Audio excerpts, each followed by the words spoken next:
Welcome back. Stasa23 here, back again with some knife therapy. And today's knife was graciously loaned to me by my good friend Tony Meader. Check him out on Instagram. He has some amazing knives, amazing content on his Instagram channel, and he's a super nice guy. Definitely go check him out if you're already not subscribed to him. And he was gracious enough to send me one of the knives that are on my Grail list. And we're going to go over this knife and talk about it in as much detail as possible, because this took me probably the longest any knife has taken me to really wrap my head around the entire design. And the reasoning for that is because I love the knife right off the bat, and I definitely want to make sure the honeymoon phase was over with. And and I also got feedback from two of my good buddies that are also knife people, and I'll try to let you know what their opinions on the knife were. And here we go. This is the Koenig. There you go, the Koenig Arius, and the maker and designer of this knife is Bill Koenig. Bill and I have talked back and forth on Instagram and emailed each other, and he's been super awesome to talk with. I met him at Blade Show, him and his wife, both awesome people. And from what I gathered, this knife is kind of considered a mid-tech, and this is the version 2 of the Arius. And real quick, this is what he told me: the differences between the Gen 1 and Gen 2. The first generation, I'm pretty sure, was made by Millet Knives, and now all the G2s are made in-house. He said that currently all processes we outsource. He said currently the only processes they outsource is the double disc grinding, water jetting, wire EDM, heat treat to a facility that has a vacuum furnace. So basically, they only outsource the stuff that saves them time, and the heat treating, because they don't have that type of heat treating. So, and what that allows them to do is to take control of the quality 100%. Their lead times will be shorter, and they can also offer you more options, being that they're doing a lot of the in-house production. And like I said, Bill was super kind. I know he's a super busy guy, but he told me all the information I needed. And here's some of the changes between the two models. The lock geometry has been changed. I don't really know what the first one looked like, but it looks like they went with a more flatter face, which in my experience is better than that very steep cut, because it usually causes lock rock. So the geometry seems well done. There's no issues of any kind of play up, down, left, or right. This thing is a bank vault. Another difference is patterning in the handles.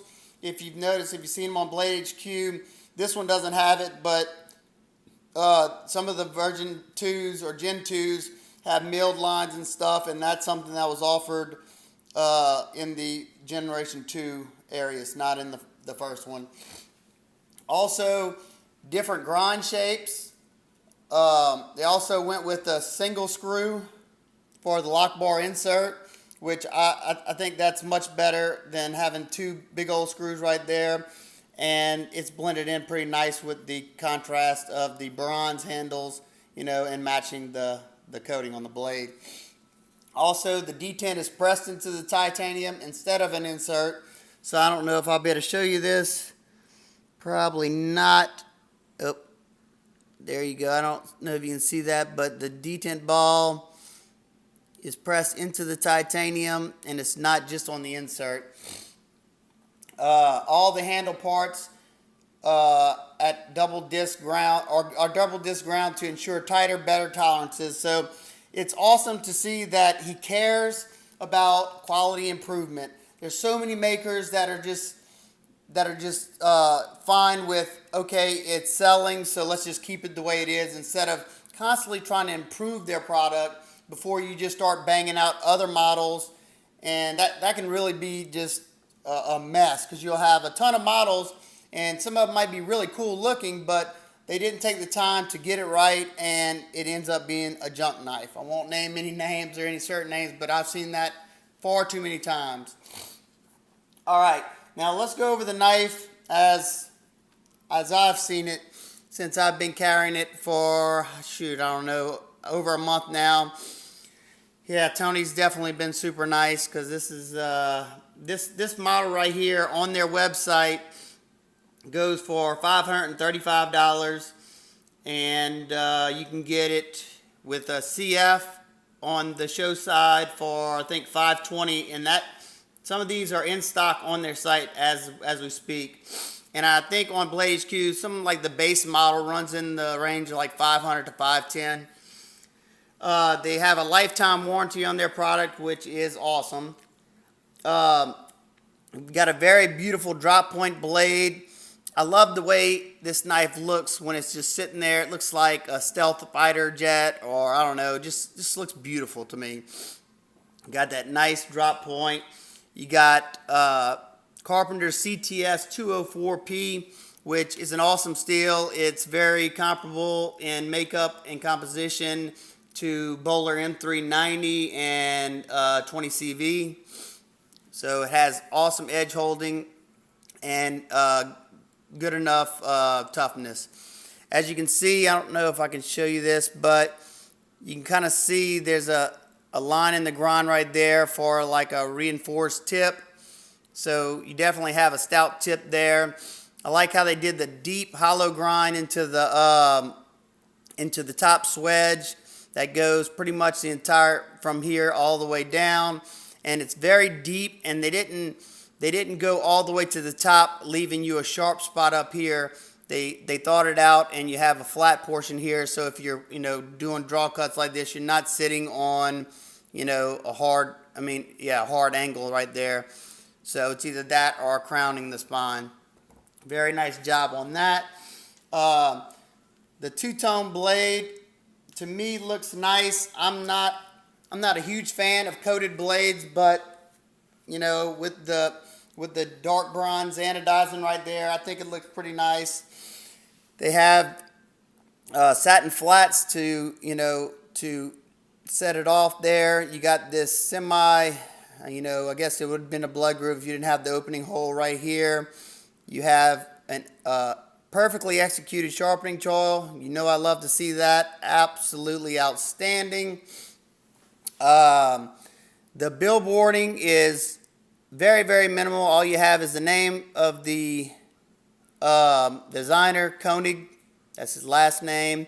And on this side, it's absolutely free of billboarding. He did that on purpose, which I think is a very, very nice touch. Going back to this portion, you can see there's no jimping on this blade, but how deep that choil is on the handle scales, and the flipper tab acts as a guard. And when you have this knife in hand, it's not going anywhere. I mean, when I say locks in, these two fingers sit right there in the handle, and then these two comfortably sit in as the handle kind of widens out, comes out and flares out right here. And you put these two fingers here and here, and I mean, it's locked in, not going anywhere. And your saber grip and your hammer grip, super comfortable. I was a little bit worried about this right here, but it's softened enough, and my fingers sit in front and in back of it, so it's absolutely no issues whatsoever. The edge is a nice deep hollow grind. It's almost a full height hollow grind. Goes up about 3/4 of the blade. It's a good slicer. It's not like Spyderco super thin slicer, but that's not what this knife was intended for. This knife was intended to be a worker. Whether somebody's going to use the knife at this price point to be a worker, the intentions were to make it built for that. So you have right around 30 thousandths behind the edge, which is not, like I said, is not going to be God's gift to slicing, but it slices just good. It slices perfectly fine for me, and you got that extra meat behind the edge, so you don't have to worry about putting a little stress on that blade and cracking out your blade. So let's see. The coating, I like how the contrast, you'll see you got the coating here, and on the top and right here, you got the satin here and here. And I really love, this is just an extra little detail that they went and thought about, is you got the coating that wraps around here. So very well done. You know, they could have left it satin, but I like how they did that contrast with the blade. That is really cool. Going to the handles, you got some very, very nice chamfering all the way around. This knife is very softened in hand, very, very, very ergonomic. One of the most ergonomic knives I've felt in a while. I love this is called the bronze distressed pattern. I love that it's a very deep bronze with a nice tumbled stone wash finish over the top. So this will definitely hide wear. I know Tony has carried this, but carried it, hasn't abused it or anything. And you would not be able to tell whatsoever. Whoop. Alrighty. As you can see right here, you got your captured pivot. They did it a little different. They just cut the notch out right here. I know some people don't like that. I have no problems with it. It does its job, and I like how the coating on all the black matches with the blade. Sometimes, they do it at different processes, and you'll have two different colors, and that's doesn't look that great. And you look back here, you have your lanyard hole that is definitely well thought out because it's part of the design. You see those lines, that line just comes straight here, so it's almost, like this wasn't even a lanyard hole, it's just part of the design. You also have an impact device at the end of it if you wanted to. Let's close this up. As you can see, it protrudes out. Nothing sharp in this back area that I can feel. You do have a minor 90-degree angle right here, but it doesn't bother me whatsoever when flipping. I don't come in contact with that at all. Reverse grip, comfortable. I don't know if I showed that earlier. And I like to do this little pinch grip and pull a lot. As you can see, the action on this thing is outstanding. It falls shut very, very smooth. I'm guessing it's on cage bearings and ceramic bearings and ceramic detent. Tony just had this thing tuned up, so I'm not taking this guy apart. So just check that out. Woo, very, very, very nice. Nice and snappy. You can also use the thumb hole, and the detent's dialed in just right because a lot of companies that want you to be able to use the thumb hole, they'll lighten the detent up to where you can use this, but then you get I tried to not get it to flip out, but you get that super soft detent to where it doesn't come out nicely. But this one, you can rocket it out. You can light switch it, and you can give it a little pressure and that push button, and it comes out with authority. Let's see, I touched on everything on this side. Give you one close look. God, this knife is absolutely beautiful. And one thing I want to touch on real quick before I go further. I know some people will say, oh, $535, that's outrageous. It's just a titanium frame lock, whatever. Why is that so expensive compared to, say, this knife? It's a titanium frame lock with the same type of steel. Okay, for me, this is how I see it. First of all, you're paying for the design. If it's something you like, doesn't matter how much it is. If you're okay with spending it, then go for it. In this knife, I think it's more about the details and the fact that Bill has put countless hours, blood, sweat, and tears into this knife to make sure everything is dialed in perfectly. And not to mention, he listens to his customers. He watches the reviews. He takes into account what people are saying that they wish would be changed. And we're going to go over it at the end of the video, but he makes those changes. And he makes the changes only whenever they're not going to change the overall look of the knife or the overall function of the knife. He makes sure that any changes that are made, they work with the knife. Okay, so let's go on, talk about another thing I love is all the hardware and the pivot and this. They're all using T8 screws, done very nicely. They're nice and tight. When you're putting your drivers in there, you don't have any slip whatsoever. I love not having to change drivers. I know that's just a little nitpick, but it is really awesome whenever you're maintaining a knife. I didn't take this knife apart, but I did put the T8 in there to make sure they're all the same, just to check. Also, while we're talking about screws, I love how they did a blind screwed the clip in coming in from the back side. Very nice and classy. Keep, when you can take hardware off to make it look more clean, then why not? Let's see if I talked about another thing that I love. I like how they have this nice tight cutout on the lock bar. I can't stand when you got that huge gap. Looks like they used I don't know. It looks like they used what do you call it? A chop saw or something to cut this out. But they have it nice and tight. I think they'd use wire EDM to cut those out. Not sure. I don't know if you can actually see it because it's so tight, but there is an over travel in there.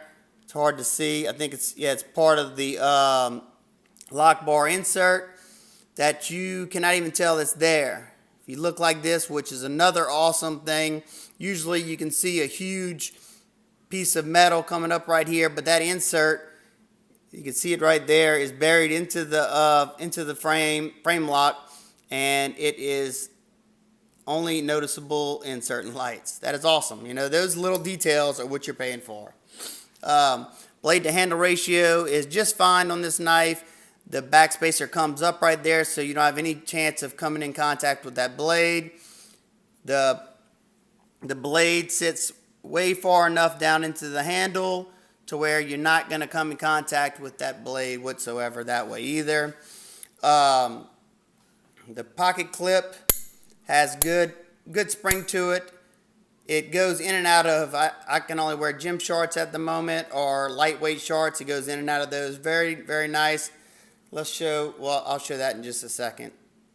Let's see, anything else I did? Oh, the lock bar disengagement is done flawlessly. As you see, you got all these contours right here. You got this nice jimping that's not overly sharp, and the lock bar pressure is done just right. It's not too hard to disengage. You can easily get your thumb in there to disengage the lock bar. Adequate pressure. That's something that you see. A lot of them do it either too tight or some sharp angle, and that's done really nice. You can see that it sticks out further than this scale, so you actually have something to catch on to. Nicely done. Very nicely done. All right, I've been raving and raving. Let's get a few size comparisons out of the way, and then I'll talk about a few nitpicks that I don't love. First one is the Spyderco Southern, just because they have the same blade steel. That's about it. So you see the Southern smaller. Arius is a decent sized knife. Next one, the Les George VECP V2. And these two are almost identical in size. They have just about the identical handle size. Blade maybe a little bit smaller on the VECP. And one more size reference, the Microtech Sigil MK, what is it? Hold on. MK6. And these two are very comparable in size as well. They have, the Sigil has a little bit bigger handle and a little bit bigger blade, not by much, but there you go. Let's get a quick weight on this guy. This is something that, okay, we're going to start getting into my nitpicks and gripes, and this is one of them. Let's see the weight on this guy. Almost 6 ounces, so I think my scale's 3/10 off, so it's about 5.93 ounces. That's rather heavy. Let's see. The Sigil, which is bigger.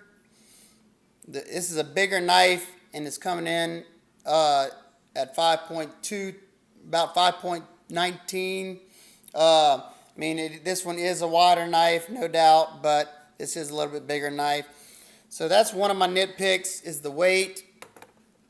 I did notice it in pocket. Another nitpick that I noticed, I have a pair of thicker shorts, and I noticed whenever I was putting it in my thicker shorts, I'm going to show you what happens. This is about the same thickness as my thicker shorts, and I'm going to show you how far it rides down. When I push it in, it was stopping about there. I had to really get a good push in there to get it to go all the way down, and that's about how much is sticking out, which is another little nitpick. Here's a good bit of the knife sticking out, but you could put some 550 in there, and you got a good amount to be able to pull that knife out. So that's a plus and a minus. Now, if you have slanted pockets, let's see how well it sits in. See, with these thicker pockets, I did have to lift up on the clip before I pushed it in there, and there you go. So it sits down quite a bit better when you have your slanted pockets, and you still have enough meat right there to pull it out. What I was talking about is you don't have a whole lot of area underneath there, and I think my pocket was getting caught up on that lock bar cutout. It'd be nice to see that lock bar cutout on the other side. I don't know how much that would change things, which that brings me into another little small minor nitpick. And you got some 90-degree edges right here that don't really make a difference until you're putting it in and out of the pocket. My pocket was snagging on that just a little bit, but like I said, those are just nitpicks. Let's see, anything else? Talked about, one other thing. Even though the flipper tab it functions nicely, I do notice that, see that tip right there? After a lot of flipping, it's not painful by any means, but you definitely feel that. But on a better note, they did an awesome job on the landing strip for when you flip, how they chamfered out the inside of there. Very, very well done. Very nicely done. One last minor nitpick, and that is I'm all a fan of, keeping the blade with a minimal billboarding. I like, to at least have the name on there. But I would have liked to at least see some sort of blade steel designation, either inside the scales or, just something telling me. And the reason I say that, because this is the 204P model. He makes it in CTS XHP, which is another great steel. And I think he also has a Damascus steel. And whenever I got this knife on loan, I had to ask my buddy Tony what the blade steel was, because it's nowhere in here. But that's just a nitpick. It does come on the authenticity card, or whatever. You know what I mean. It comes on the little card, birth card, tells you what steel it is and what's the model name and all that. But my buddy Tony has that because it's his knife. So what do I think about this knife? I think this is an absolute win. If this knife speaks to you in any way, if you like the design, you definitely won't be disappointed, especially when I tell you about the things that are coming soon, that are in the works right now to be changed, that Bill told me about. And first off, it takes away one of my nitpicks about this thing being too heavy. As soon as I said that, he showed me a picture of lightning pockets that he milled out in the inside of the frame here. So absolutely awesome. Pays attention to his customers and jumps on it. It didn't mess with the design whatsoever. It just lightened the knife. He took care of it, and that should be coming out pretty soon. I don't know if it'll be called the Gen 3. I don't know how he handles that stuff, but he may comment down in the comment section below if he watches this video. Also, there's going to be a small edge brake, some small edge brake chamfers on the rear of the handle. I'm guessing he's talking about here. I'm not sure. And the cutout on the blade, as you can see, there's really no let's see, there's really no chamfer going around there, which is fine because they did a satin on here, and I don't really, it's not sharp. I've had some that are really sharp, but he said whenever you ask for the option to get a mirror polish up here or a high polish, this becomes a hard 90-degree area. So he is going to put a light chamfer around there, which, that is a good thing and bad thing. As long as it's kept as a light chamfer, you should still be able to spidey flick this pretty easily. But if it's smoothing out too much, your finger might slide off. I'm not sure. You do have a good enough spot for your finger to fit into. So that's two things taken care of right there. Let's see. And third, he said, and it's one of my comments before, he's going to put some markings in the inside of these scales to denote the batch number and the quarter or the year it was made. So just to give you, more of an exclusive blade, when yours is made, what version it's made. You don't have to ask him. It should say it in the inside of the scales on the later batches of the knives he's made. I did ask him about, if he could put the blade steel inside the scales.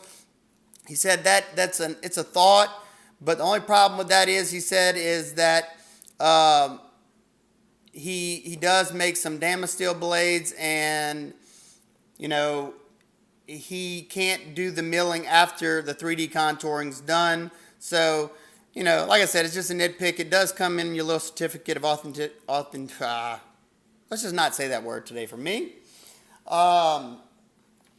He told me the edge break on the inside of the blade cutout will be very beneficial. Even when you polish the flats, there's a 90-degree left behind. Without a chamfer, it can be sharp.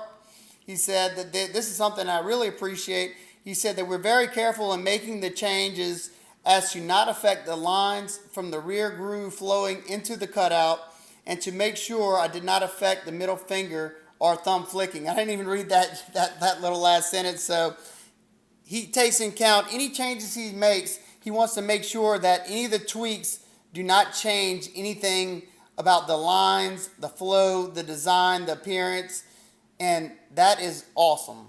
So I think I've ranted long enough, or not ranted. I think I've drooled over this knife long enough. I'm sure Tony's been wanting his knife back, but I just had to take this extra time. Even after the honeymoon phase of this knife wore off, I can definitely see this knife in my near future, especially with those changes made. I wouldn't mind getting the carbon fiber scale, and I don't know if there's going to be any pockets out of this side, but I'll see whichever one's lighter. The carbon fiber on Dr. Frunke's channel was absolutely beautiful. So, real quick before I wrap it up, when Copper Dice first saw this knife, he wasn't impressed whatsoever. After handling the knife, after seeing it, after we did a review before, but it just didn't turn out too well, he now likes the knife. He just doesn't like it enough to pay the amount of money, and that's fine. This design just wasn't, it just didn't hit all the marks for him like it did for me. My buddy Brian loved the knife. He loved everything about it. He's not a coated fan, and he noticed a little bit of bubbling in the coating, which, that's part of it sometimes. But like I said, I wouldn't get it with the coated blade anyway, so that's not really an issue for me. So let me know what y'all think about this Arius. If y'all like this video, please give it a big thumbs up. Y'all smash that subscribe button. I'm getting close to 1,000 subscribers, and we will be doing a giveaway either at 1,000 or a little bit after. Y'all just bear with me, but it will be worth your while. Hope everybody's having an absolute wonderful day, and I'll see you next time. Peace.